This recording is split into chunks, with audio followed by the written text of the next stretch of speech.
The talk of the Buffett Rule is all over newspapers and TV, but I believe your concept of what should happen to taxation of very high earners is different from what is now promulgated as the Buffett Rule. Could you clear us up on this? I would say this.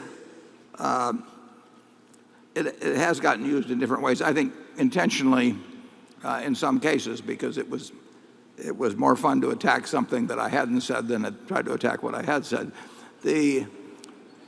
Basically, the proposal is that people that make very large incomes pay a rate that is commensurate with what people think is paid by people with those incomes. I mean, I think most people believe when they look at the tax rates and all that if you're making $30 or $40 or $50 million a year, that you're probably paying tax rates in the 30% area, at least. And many people are.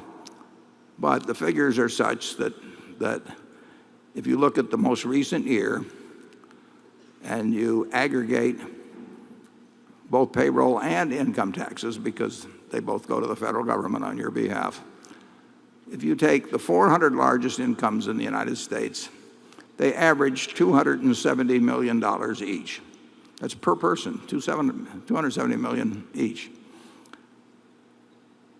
131 of those 400 paid tax rates that were below 15%. Now, counting payroll taxes too.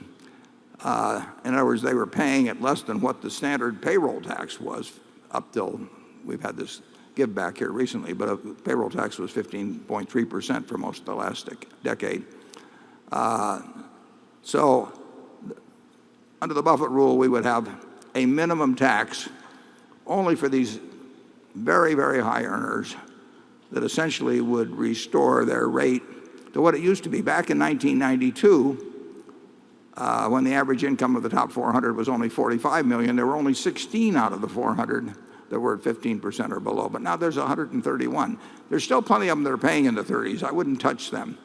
But I would say that when we're asking for shared sacrifice from the American public, when we're telling people that we formerly told we're given promises on Social Security and Medicare and various things, and we're telling them we're sorry, but we kind of overpromised and we're going to have to cut back a little, I would at least make sure that the people with these huge incomes get taxed at a rate that is commensurate with the way they used to be taxed not that long ago, and is commensurate also with the way that two-thirds of the people in that area get taxed at higher rates. Made the calculation three different times, 2004, 2006, and 2010.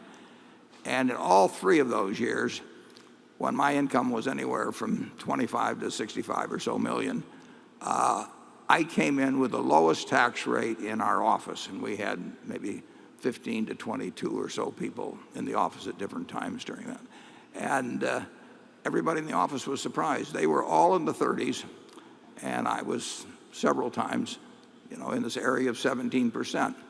And that's because the tax law has gotten moved over the years in a way to favor people that make huge amounts of money. And like I say, my cleaning lady, and instead I've been asked to explain, I kept talking about my cleaning lady. Well, my wife wants it very clear. She doesn't have a cleaning lady. This is the cleaning lady at the office, Mary, that my wife has gotten she does not have a cook. She does not have a cleaning lady. And she got a little tired of me implying that she had one. So it's my cleaning lady at the office has been paying 15.3% on Social Security taxes at the same time that an appreciable number of people making hundreds of millions of dollars a year are paying less than 10%. I think it's time to take a look at that.